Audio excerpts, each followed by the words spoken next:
Amados, nesse momento, nós, depois de adorarmos ao Senhor, recebermos esses queridos, nós vamos ser edificados pela pregação e depois juntos celebrarmos a ceia do Senhor.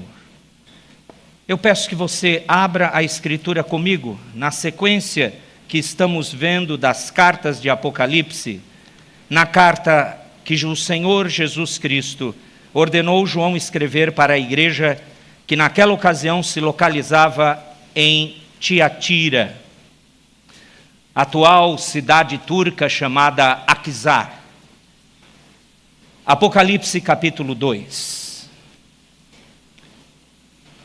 Eu quero ler o texto e depois nós juntos vamos pedir para que o nosso Deus nos ilumine o entendimento para aprendermos, apreendermos também e aplicarmos à nossa vida os ensinos do Senhor. Apocalipse capítulo 2, essa carta recebeu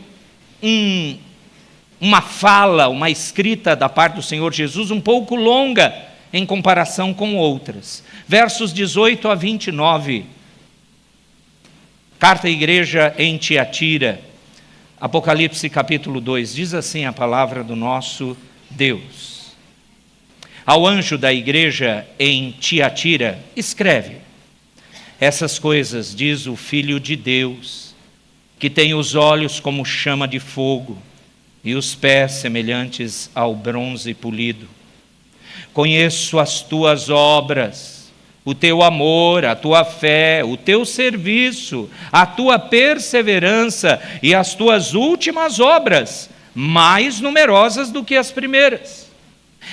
Tenho, porém, contra ti o tolerares que essa mulher Jezabel, que a si mesmo se declara profetiza, não somente ensine, mas ainda seduz os meus servos a praticarem prostituição e a comerem coisas sacrificadas aos ídolos. Dei-lhe tempo para que se arrependesse. Ela, todavia, não quer arrepender-se da sua prostituição. Eis que a prostro de cama, bem como em grande tribulação os que com ela adulteram, caso não se arrependam das obras que ela incita. Matarei os seus filhos, e todas as igrejas conhecerão que eu sou aquele que sonda mentes e corações, e vos darei a cada um segundo as vossas obras. Digo, todavia, a vós outros, os demais de Tiatira, a tantos quantos não têm essa doutrina e que não conheceram, como eles dizem, as coisas profundas de Satanás, outra carga não jogarei sobre vós. Tão somente conservai o que tendes, até que eu venha. Ao vencedor, que guardar até o fim as minhas obras, eu lhe darei autoridade sobre as nações, e com cetro de ferro as regerá e as reduzirá a pedaços, como se fossem objetos de barro. Assim como também eu recebi de meu Pai, dar-lhe-ei ainda a estrela da manhã. Vamos ler o verso 29 juntos? Quem tem ouvidos, ouça o que o Espírito diz. Espírito que fala às igrejas, que falou a Tiatira, Santo Espírito que fala conosco hoje. Nós não viemos aqui porque não tínhamos lugar melhor para ir. Nós viemos aqui porque a tua ação, ó Espírito Santo, nos moveu para o melhor lugar de todos, na tua presença. Pai amado, Filho bendito, Trindade Santa, dá-nos compreensão. Dá-nos entendimento tirando as nossas dúvidas. Faz-nos viver os ensinos preciosos dessa carta endereçada no passado para aqueles irmãos. Faz-nos sermos identificados com eles e faz-nos sermos moldados pelos ensinos que aqui estão contidos, porque a tua palavra sempre é suficiente, sempre é santa, infalível e inerrante. Aplica ela a nós Ajuda, apesar das minhas limitações, que o teu povo ouça a tua voz e não a mim, em nome de Jesus. Amém.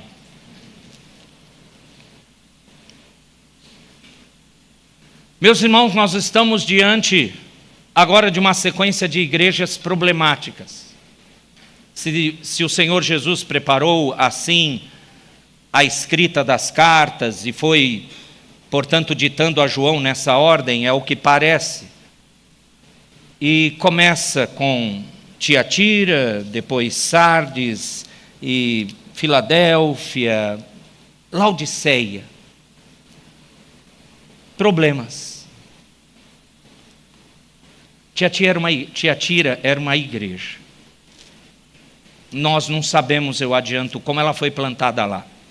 Aliás, esse nome só surge em Atos 16, se eu não estiver enganado, por causa daquela mulher que vivia em Filipos e fazia comércio de roupas coloridas, púrpura, roxo ou um vermelho carmesim, sei lá, alguma coisa intensa, que esse comércio acontecia na cidade de Tiatira. O nome dela era Lídia.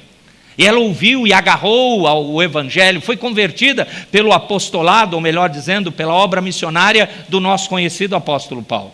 Talvez isso venha na sua mente.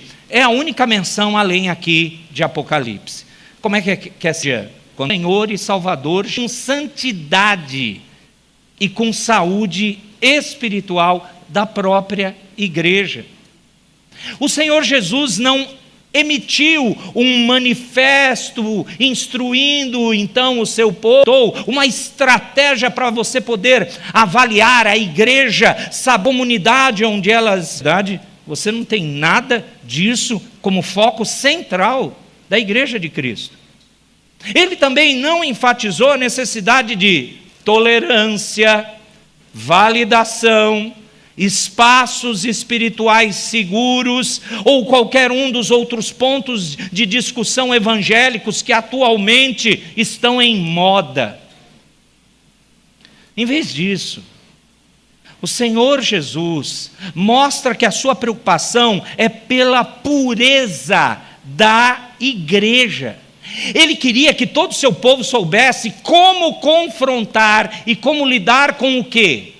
Com o pecado. Porque Jesus se manifestou em carne para nos livrar do domínio do pecado, para, glorificando a Deus, reconciliar consigo todas as coisas e o seu povo. Na igreja de Tiatira, o que ele vem fazer é também e exatamente isso. É verdade que Tiatira é a menor das cidades, era a menor das cidades mencionadas aqui nessas cartas. Ficava a cerca de 65 quilômetros, mais ou menos, a sudoeste de Pérgamo, a última carta que nós ouvimos. E ao longo da estrada principal que ia do sul da região, do norte ao sul daquela região. E embora ali estivesse um vale fluvial plano e sem obstáculos naturais, foi originalmente fundada para ser apenas uma guarnição militar. Tiatira não era cidade, era um lugar onde estariam ali batalhões do exército de Pérgamo. Qual era a ideia? Bom, se o inimigo vir assaltar a então grande cidade de Pérgamo, a gente tem aquela guarnição distante, esse povo segura para que a cidade de Pérgamo pudesse se preocupar e se preparar melhor para qualquer ataque. Bom, com o passar do tempo, essa lombada que impediu os inimigos irem direto para Pérgamo, a cidade de Tiatira, mudou de status, mudou a sua cara. Tiatira foi várias vezes destruída, viu, e reconstruída ao longo da sua história por conta desse seu primeiro papel. Só que você só vai ouvir dela por causa disso. Quando que o cenário mudou? O cenário mudou para Tiatira depois que ela se tornou possessão romana. Lembra da Pax Romana? Imposição das leis romanas para pacificar território conquistado por Roma? Pois bem, Tiatira foi assim, e, portanto, a paz relativa oferecida pelo Império Romano poupou aquela cidade daqueles constantes ataques e, por consequência, as suas destruições. E ali a sua localização era excepcional, agora como cidade, porque ela estava numa rota comercial muito importante que ligava Pérgamo, Laodiceia e Esmirna. Aí Tiatira começou a responder ou a respirar como uma cidade próspera para o comércio. E onde tem comércio, tem dinheiro. E onde tem comércio, tem dinheiro, tem gente. Onde tem comércio, tem dinheiro, tem gente, tem pecado. É batata. Não, eles não plantavam batata ali. Era outra questão, que nós vamos chegar lá. A cidade passou a especializar-se nos tecidos cingidos. E sabe o que é interessante? Eles conseguiam uma cor púrpura brilhante a partir da combinação de mariscos, ali do seu litoral bem próximo, e raízes.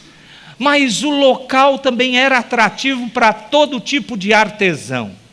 Daí Lídia, como eu mencionei, negociante dessas roupas púrpuras, Atos 16, 14, isso mesmo.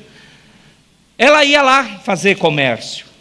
E aquele lugar, pastor, por que isso é importante? Presta atenção agora. Era um centro, se tornou um centro comercial com muitas, eu tenho que ler isso porque eu vou falar errado, guildas comerciais. Você pesquisa no dicionário, joga no Google, mas eu vou traduzir no português. Tinha muito sindicato de artesão ali. Eles se reuniam, associações, seriam os sindicatos que a gente conhece hoje, coisa muito abençoada para o Brasil. Isso, que o Senhor te proteja. Então, eles tinham demais essa força lá. Ah, pastor, comércio, não estou entendendo a importância. Me ouça agora, por favor. Era tão conhecida pelas guildas, essas associações, porque lá, mais do que em qualquer outra província da Ásia, eles tinham uma organização fechada. E o que eram essas associações? Associações comerciais que organizavam oleiros, curtidores, tintureiros, trabalhadores de bronze, entre outros. Só que o trabalho, a ligação social deles era intimamente relacionada com a religião asiática do lugar. Exigiam lealdade e envolviam rituais pagãos, não apenas para adentrar a associação, mas para viver por ela, ligados, associados. Criavam um ambiente cultural que colocava a fé dos cristãos em conflito com as práticas locais. Agora, você começa a entender que não faz parte apenas da introdução geográfica. Estruturas econômicas, culturais, de qualquer nação, em qualquer época, sempre influenciaram, sempre se tornaram obstáculo, quando pagãs, à fé em Cristo. E Tiatira não era diferente. Você está começando a perceber? Você imagina um artesão que agora estava acostumado a fazer suas estatuetas para algum deus. Na verdade, Tiatira não era diferente de Éfeso ou das outras cidades, só tinha o deus Apolo, só. Mas ele poderia ali, o artesão, fabricar para outros lugares. Esse artesão conhece Cristo, ouve o Evangelho, Cristo o converte. O que vai acontecer com ele? Bom, eu sou artesão, eu vou começar a fabricar outra coisa. Mas a associação da qual ele tem ligação, e isso abre portas comerciais incríveis, ele começa a não concordar com as questões pagãs, as exigências ritualísticas. E agora?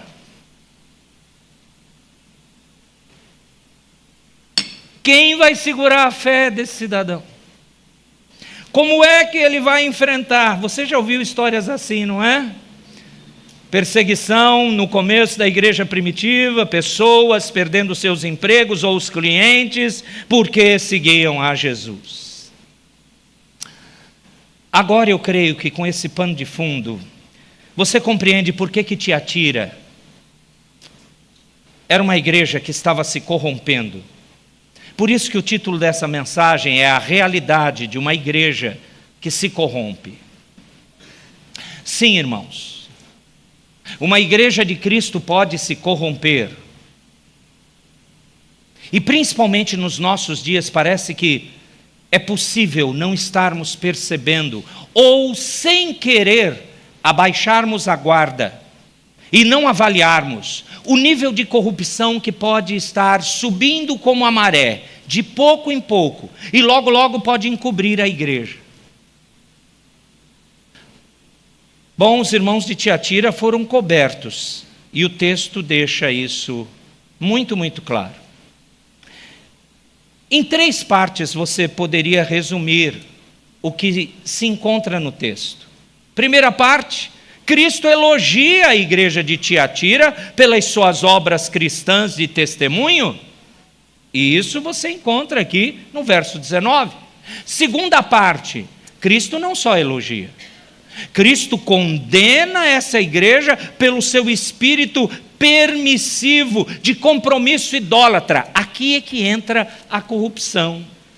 E eu acho que você percebeu, eu estou tentando me esforçar, que essa corrupção envolvia a cultura, envolvia a religiosidade perdida ao redor. Talvez lembremos daquele processo biológico da osmose. Maior pressão externa vai fazer com que a pressão interna mude. Bom, exatamente eles passaram por isso. E a terceira e última parte é a ação de Cristo em exortar a essa igreja a superar isso para que não seja condenada. Mas, na verdade, ela herde o governo escatológico junto com Cristo, como você vê até o final do texto desta carta que lemos. Elogio, condenação, exortação. Sabe, meus irmãos, no meio desse contexto, é que essa igreja foi ali plantada, ela exigia. Ali, a amostra, ela estava dizendo, é o que eu quero dizer, que Cristo estava ali. Só que você percebe claramente nesse texto, nas palavras do Senhor Jesus, registrado aqui, que os membros dessa igreja, eles não estavam permanecendo fiéis à verdade, nem seguindo as suas instruções para manter a igreja totalmente pura. De fato, a congregação ali estava convidando a ira e o julgamento de Deus, devido ao seu comportamento corrupto. Se você prestou atenção, parece que tinha um grupo fiel, né? E eu não sei porquê, o meu entendimento particular do verso 24, e mesmo olhando o original, me parece que não era assim. 50% da igreja está infiel e 50% está fiel. Não consigo ver esse metsa-metsa. Eu não consigo ver que eram apenas meia dúzia de laranjas podres no meio da caixa maravilhosa das laranjas boas de Tiatira. Olha o verso 24. Digo, todavia, a vós outros, os demais de Tiatira, a tantos quantos não têm essa doutrina e que não conheceram, como eles dizem, as coisas profundas de Satanás, outra carga não jogarei sobre vós. Esse consolo do Senhor não vem para uma maioria e não vem para os 50%. A maioria é que recebe a razão do teor dessa carta. Essa minoria é só mencionada aqui. Eram poucos fiéis. Como é que a gente mede a pureza de uma igreja? É pelo número dos fiéis?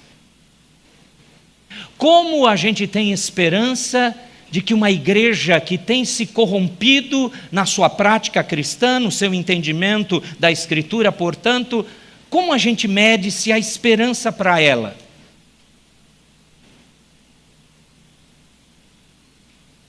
A gente mede quando o Senhor Jesus menciona que há caminho de arrependimento. Verso 21, mesmo não querendo. Verso 22, ele insistindo. E vem a ordem no 25. Tão somente conservai o que tendes, até que eu venha. Sim, todos os estudiosos desse texto dizem que o 25 tem que ser lido junto com o 24. Que seja para essa minoria fiel, mas é uma igreja de Cristo. Os outros que ouviram a leitura dessa carta, aqueles que estavam envolvidos com questões até satânicas, uma vida corrompida, portanto, esses ouviram também isso. Ouviram o não arrependimento dessa tal mulher que o Senhor Jesus rotula de Jezabel. Eles ouviram que tinha um grupo que Jesus reconhecia nitidamente. Eles são fiéis, eles não se envolveram com essa bagunça. Eles ouviram, Jesus declara, promete, não vou jogar uma outra carga sobre vocês. Mantenham o que vocês têm. O que eles tinham? Eles tinham a palavra, o evangelho. Não jogue fora. Não troque. Eu lembro sempre, em situações como essa, em textos como esse, da fala do falecido pastor David Wilkerson. Um dos seus últimos sermões, lá perto do ano, eu creio que foi 2000, 2001, já idoso, e depois ele veio a falecer.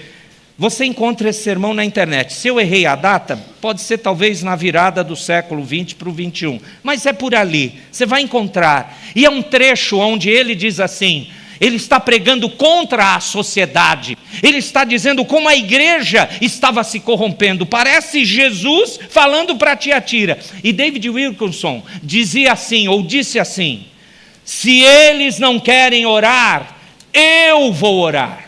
Se eles não querem ler a palavra, eu lerei. E ele incentivou o povo, independente das circunstâncias ao redor, ou da corrupção da igreja, a que o remanescente fiel permanecesse fiel. Então, há esperança para Tiatira, mesmo no meio da sua corrupção.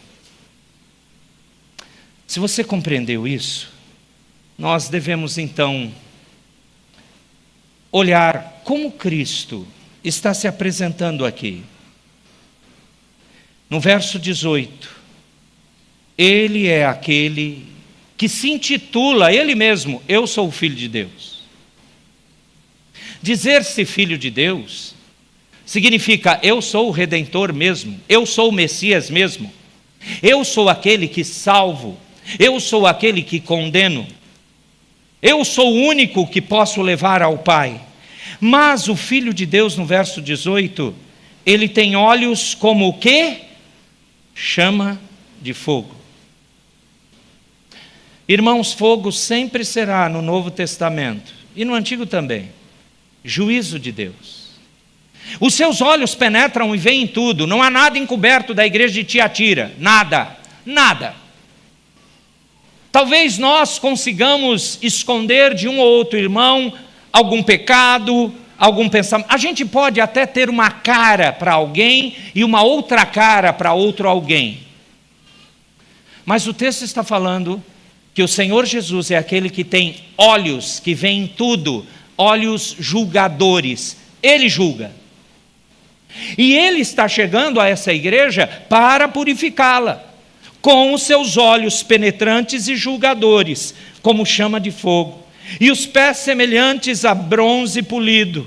E esse entendimento é muito instrutivo, sabe por quê? Porque o nosso Cristo, ele fala honestamente, ele está firme quando executa o seu juízo, seus pés não vacilam. E você pode olhar muito bem, com clareza, para que direção ele está indo. Por isso não é um bronze. Você já viu bronze? Com o passar do tempo ele fica escuro, não há beleza. Tem que sempre polir. Os pés do Senhor Jesus são claramente visíveis. Não tem como você se enganar do que ele está fazendo. Ele menciona que conhece as obras. E sabe uma coisa interessante em Tiatira, no verso 19? Olha o final. As tuas últimas obras são mais numerosas do que as primeiras. Diferente de Éfeso, não é? Diferente daquela grande igreja. Puxa vida! Ô Senhor Jesus, Tiatira era incrível, hein? Preste atenção. Conheço as tuas obras, teu amor, tua fé, teu serviço, tua perseverança. Não está lindo uma igreja ser reconhecida assim? Amor, um amor sacrificial e ativo, não apenas emocional. Fé, confiança firme na verdade de Deus. Serviço, compromisso prático com a obra do Senhor. E perseverança, paciência e firmeza em meio das provas. Sim, irmãos, numa mesma igreja, pode ter um grupo pequeno, como foi o caso de Tiatira, que fica firme assim, e que por causa da ação de Deus neles, as últimas obras são em maior quantidade do que as primeiras. Na verdade, parece até lógico para nós, uma igreja iniciante é imatura, precisa aprender, mas o tempo passa, ela amadurece, ela faz 50 anos, conhece uma igreja assim? E talvez o cinquentenário, ou quem sabe mais anos à frente, solidifica a maioria das obras serem encontradas agora do que no começo. Você compreende isso? Ok. Mas isso não é suficiente. Parece que isso pode ser impedido de continuar. Porque é essa a preocupação da ação de Cristo com essa igreja. E aí você tem os versos 20 a 23. E aqui qual é o problema dessa igreja? Vamos resumir, porque o nome que aparece aqui é pesado, Jezabel. A gente fica lembrando claramente de quem era a Jezabel de 1 Reis 16, a Jezabel, esposa do Acabe, que disse para o profeta Elias, né? Você lembra? Quando todos os seus profetas morreram no Monte Carmelo, ela disse: eu vou aniquilar você. E você sabe o que aconteceu com Elias? Ele saiu fugido, morrendo de medo. Se escondeu numa caverna. Essa mulher é terrível. Esse nome marca exatamente esse tipo de atitude, esse tipo de temor. Jesus diz isso. Não era o nome da mulher, pastor, lá da igreja? Não. É o rótulo. Era uma mulher real? Sim, sim. Porque Jesus disse que ela se advoga, ela diz que é uma profetisa. Mas não é não. Não é. Muito pelo contrário, ela faz pecar os outros, com o seu ensino, com as suas práticas, e tinha um bando de crentes indo atrás dela. E do mesmo modo que a Jezabel do passado, aquela rainha estrangeira que introduziu a adoração de Baal para Israel, e perseguiu também os profetas de Deus, o mesmo problema Jesus está denunciando aqui. Espera aí, qual foi o problema? O povo se tornou idólatra? Presta atenção. Quando Cristo utiliza o nome, rotula, essa mulher é igual Jezabel, sabe o que Jezabel fez lá no passado? Aquela Jezabel de Israel, o esposo do Acabe, ela fez Israel adorar tanto ao Senhor como Baal. Mistura. Envolvimento, não santidade, não pureza, coração dividido, o que mais Deus abomina. O Senhor Jesus, quando rotula aqui essa mulher do verso 20, Ele está dizendo, é isso, essa mulher se diz líder, que fala em meu nome, profetiza. E vocês estão deixando ela ensinar o que não tem nada a ver com a minha palavra. E ela está seduzindo os meus servos a praticarem o pecado. E aqui o rótulo é prostituição e comerem coisas sacrificadas aos ídolos. Bom, é óbvio, mistura. Você pode crer em Cristo, mas você pode também conhecer alguns mistérios. Há um autor que eu estudei que dizia assim, olha, de duas uma. Ou o Senhor Jesus está condenando, porque claramente essa mulher falava dos mistérios, de coisas profundas de Satanás, e dizia assim, eu conheço o capeta, eu faço aqui uma maracutaia, uma benzedeira ou alguma coisa assim, vocês vão ficar preservados dessas coisas aí entregue aos ídolos. A gente pode nadar de braçada, a gente pode fazer o seguinte, a gente pode cultuar Deus no domingo e na segunda-feira a gente se envolve com as nossas associações lá dos artesãos e tudo mais, não tem problema, podemos viver nos dois mundos, entende? A nossa fé em Cristo não tem que nos afastar desse mundo, a gente precisa chegar perto dessas pessoas. Um dos autores entende que talvez seja isso. Outro autor falou assim, e eu achei interessante isso, que era mais provável os ensinos errados dessa Jezabel significar ensino errado, distorcido da palavra. E aqueles crentes iam, inocentes não, porque aqueles ensinos estavam rebaixando o padrão altíssimo do Evangelho, dizendo que poderiam viver de qualquer forma, até se envolvendo em algumas prostituições. Afinal de contas, nós somos brasileiros, nós somos seres humanos, né? Vamos viver, e a gente já está salvo. Então era uma distorção pior, e eu creio que deveria isso ser o significado correto, uma destruição, uma deteriorização do ensino do Evangelho. É por isso que Jesus diz para aquela minoria, repito, o verso 25, tão somente conservai o que tendes, porque está sendo corrompido a minha palavra. Você percebe a dureza das palavras de Jesus contra essa mulher? Veja o verso 21, dei-lhe tempo para que se arrependesse. Isso é muito amor, isso é muita misericórdia do Redentor. Eu dei tempo para ela todavia, olha o verso 21, como é que é a última frase? Todavia, vírgula, leiam.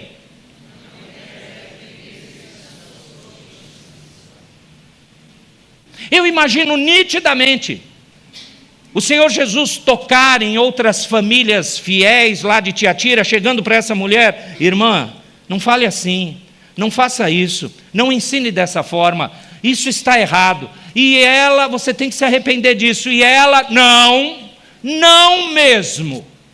Eu conduzo, eu dirijo, eu sou espiritual do meu jeito. Eu imagino isso. Ela não se arrepende. E eu disse que a coisa ficou pior, não é? Verso 22. Eis que a prostro de cama, bem como em grande tribulação, os que com ela adulteram, caso não se arrependam das obras que ela incita. Não é maravilhoso o Senhor Jesus falar assim, eu ainda estou dando chance para se arrepender? É interessante porque aqui vem à minha mente, espero que venha à sua, que mesmo se a igreja começar a se perder, começar a beber dessa maré da corrupção, da fé, da comunhão, começar a não ter mais impacto para a sociedade perdida, vender a sua pureza, mesmo assim o Cristo bendito, antes da sua segunda vinda, antes do juízo final, ele chega para a igreja e diz, eu estou dando tempo para vocês se arrependerem. Eu estou dando tempo para vocês repensarem. Eu estou dando tempo para eu não vir. Eu vou até tratar vocês. Porque aqui, queridos, colocar de cama uma doença, mandar grande tribulação, e aqui não tem nada a ver com o período da grande tribulação, na verdade a gente já está vivendo ela, não é uma coisa assim escatológica, é pontual. Isso é colocado como sinal de tratamento. Se arrependam, voltem para a palavra, busquem a unidade. Essa igreja está dividida. Essa igreja está dividida porque estão crendo de maneira diferente. Sabe como você divide uma igreja? Quando cada um crê de uma forma. Por que existem tantas igrejas evangélicas? Óbvio, cada uma crê do jeito que quer. E se eu sair daqui e for para a igreja XYZ, eu tenho que rezar a cartilha, eu tenho que concordar com a igreja XYZ, senão eles não me recebem. Se eu chegar de maneira presbiteriana e impor o meu presbiterianismo para a igreja XYZ, vai rachar, vai dividir, e eles vão me chamar, sabe de quê? Jezabel. Tiatira estava vivendo isso. Pois bem, palavras duras. Parou as palavras duras? Leia o verso 23. Pode ler, por favor.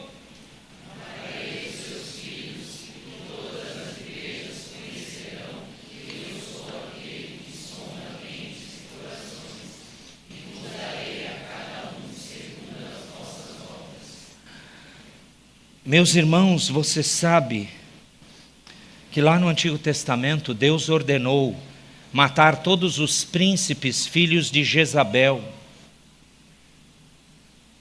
A referência bíblica do próprio Senhor Jesus é para isso. Quem são esses filhos? Os seguidores dela aqui em Tiatira. O Senhor Jesus está relembrando o juízo que ele fez lá atrás com aquela Jezabel, que ele está aqui comparando a essa. Matarei os seus filhos. Sabe o que é interessante? Se isso é literal ou não, nessa vida ou na vida futura, o significado é claro. O comprometimento da nossa fé, deixar uma corrupção adentrar a nossa comunhão com Deus, vai nos levar ao julgamento. É o que ele está dizendo sobre Tiatira. Então a gente precisa ficar acordado. Acordai, despertai. E cantai o quê? O Senhor não tardará. O Senhor não tardará não envolve tão somente e maravilhosamente a nossa vida eterna no céu, sem luta, sem dor, sem ranger de dentes, sem pecado. Mas envolve também o juízo de Cristo chegar. Lembram-se disso? A graça vai parar, a misericórdia vai cessar, e a única coisa no dia do juízo é justiça, justiça, justiça. É por isso que Jesus falou: bem-aventurados os que têm fome e sede de justiça, eles serão o quê? Quando? No dia do juízo. Aqui tem injustiça. No país tem injustiça, no mundo tem injustiça. Sabe quando a justiça vai ser plena, perfeita, sem corrupções, sem joguinhos políticos, econômicos, interesses pessoais envolvidos, escusos? Sabe quando? Nesse dia.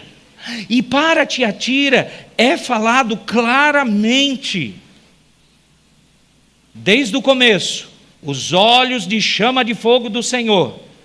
E aqui, tratando esses pecadores, mas maravilhosamente, falando para os fiéis: por favor, conservem o que vocês têm, até que eu venha. O resgatador está chegando. Você não pode impedir isso. Você não pode chegar para ele e dobrá-lo. Você pode dobrar a opinião de um irmão, de uma irmã. Você pode mudar a direção, a liderança de uma igreja. Mas você não vai dobrar o Cristo bendito que virá. Você não vai fazer isso. Permaneça fiel até que eu venha. Bom, vamos caminhar para o final desse texto. O que é colocado? Jesus diz 2 ordens para os fiéis. E eu quero crer que nós nos colocamos dentro do grupo dos fiéis. Amém.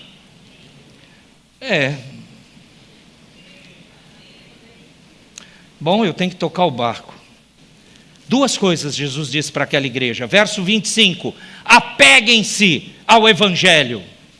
Jezabel oferece os chamados segredos profundos de Satanás. Jezabel pode falar sobre conhecer os segredos profundos sobre Deus, mas Cristo diz que eles são realmente do capeta, do demônio. Ou pode ser que Jezabel afirmasse conhecer os caminhos de Satanás para aqueles seguidores, como eu já falei. O ponto é claro: pessoas largando o Evangelho de Cristo estão avançando para longe dele. O ensino pode parecer impressionante, mas os cristãos devem permanecer fiéis ao Evangelho. Sim, vários tipos de igreja estão surgindo, e todas elas estão atraindo você. Todos os dias, eu e vocês somos seduzidos para sair daqui. Eu vou ter uma igreja, eu vou procurar uma igreja que vai satisfazer o que eu quero.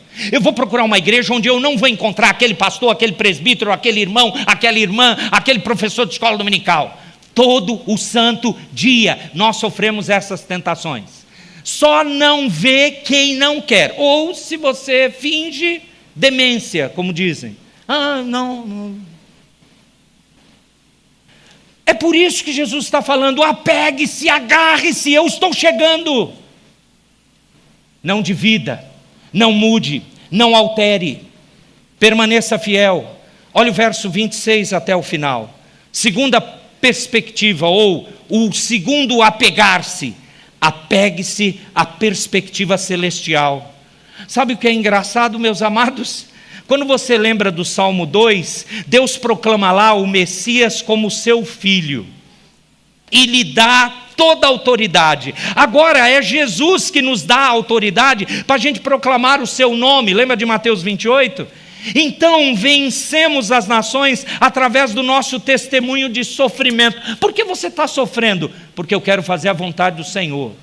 Você não quer fazer a vontade do Senhor? Você vai largar seu casamento. Você não quer fazer a vontade do Senhor? Você não vai estar nem aí para os seus filhos, eles estando ou não na igreja. Você não quer fazer a vontade do Senhor? Você não aguenta ficar numa igreja que só tem Bíblia.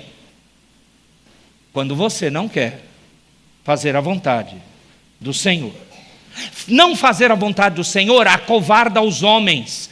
Não, graças a Deus não foi o caso esse ano, louvado o nome do Senhor. Mas acovarda homens: não, eu não quero me dedicar a nenhuma liderança, eu fico aqui. Não querer fazer a vontade do Senhor é simplesmente abandonar esse chamado de dizer: por eu obedecer a Cristo, sofro as consequências de não ser misturado com esse mundo. E veja que até o verso 29, Jesus também dá a estrela da manhã. Isso significa que Ele dá o seu governo para nós. Eu acho que os irmãos sabem, a estrela da manhã aparece antes do amanhecer, e ela estava sempre conectada com o planeta Vênus, a deusa romana da vitória. Então Cristo aqui também pode estar subvertendo aquelas reivindicações da astrologia da época. Jesus está dizendo: eu sou o verdadeiro sinal de que o dia final da vitória está amanhecendo. É por isso que eu vou dar para vocês a estrela da manhã. Vocês terão a certeza de vitória.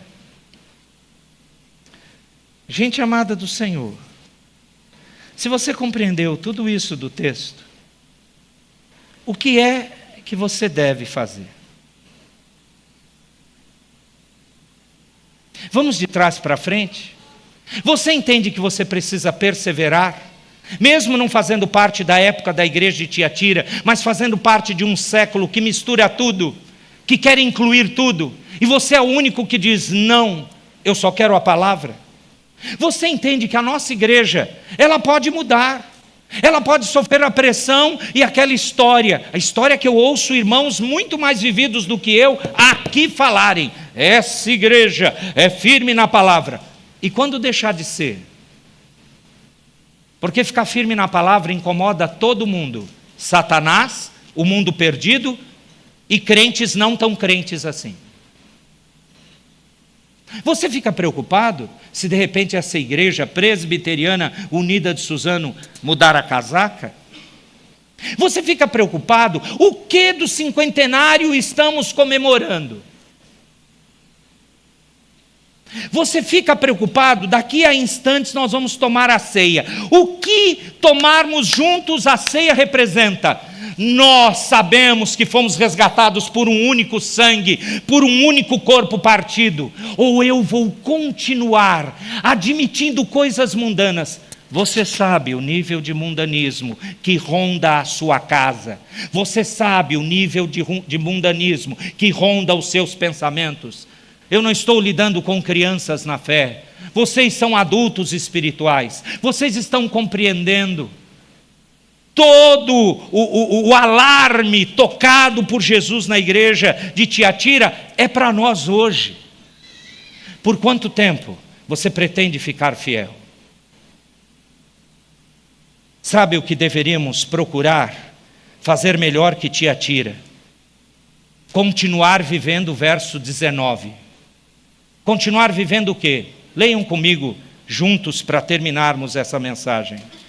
Conheço as tuas obras, o teu amor, a tua fé, o teu serviço, a tua perseverança e as tuas últimas obras, mais numerosas do que as primeiras. Continuar assim.